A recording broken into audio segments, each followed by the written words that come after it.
Well, I just took on vacation.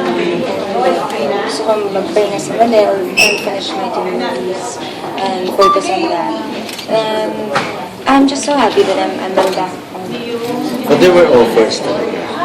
Well, when we're gonna talk about that, I don't want to say anything about it. Basta I'm just happy that I missed everything and then excited to do a better stuff. But there was a time na parang nagdadalawang isip ka if you would go on to GMA. I think we should move on from that. It's something that I don't want to talk about. Pero yung pag-renew mo dito, malaki yung pagbabago in terms of course, the talent fee, lahat. Maraming mga nababago compared sa contract mo before. Ako, well,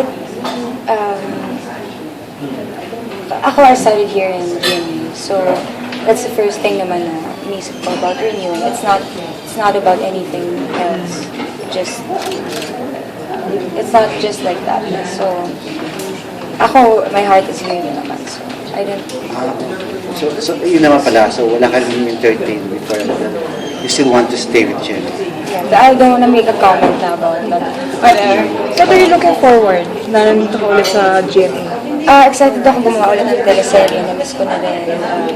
And we're gonna talk about it soon. We're gonna meet about it yung next na drama na gagawin ko.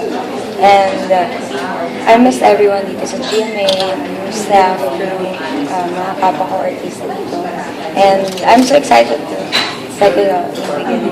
Pagdating sa career mo, when you were in vacation, yung nagpo-promote ka sa ibang stasyon, so wala kang ano sa GMA, anong na-realize mo pagdating sa career mo? Well, you know, this is work and whatever is given to you, you just have to do your best. It's not about having realizations like that. But yun, kailangan naman gawin tama yung trabaho mo and nothing. So. So yung time din na yun, di ba, nakatulong ka rin sa Ate Grace mo, sa campaign. So nagkaroon kayo ng time na mag-talk. Yes. So ano din ang, of course, na-realize na pagpapasalamat sa eleksyon dahil nagkaroon kayo ng time na magkakilala sa isa't isa. I'm so proud of her. And when we had lunch together, I met her son and her daughter and her husband. They're wonderful people.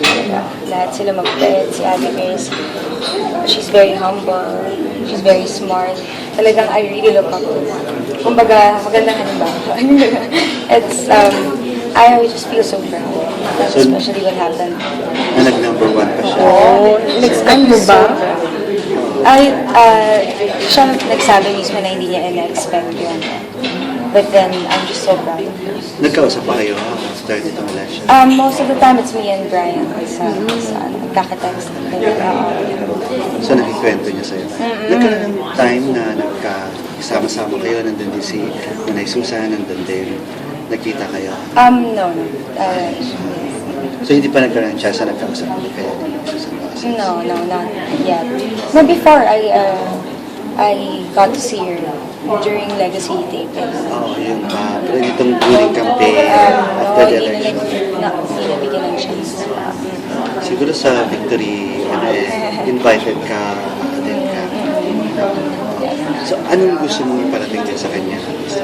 Well, siguro I can just easily call her and tell her. But then, ako kay Ate Grace, I am so proud of her and I'm sure si Papa,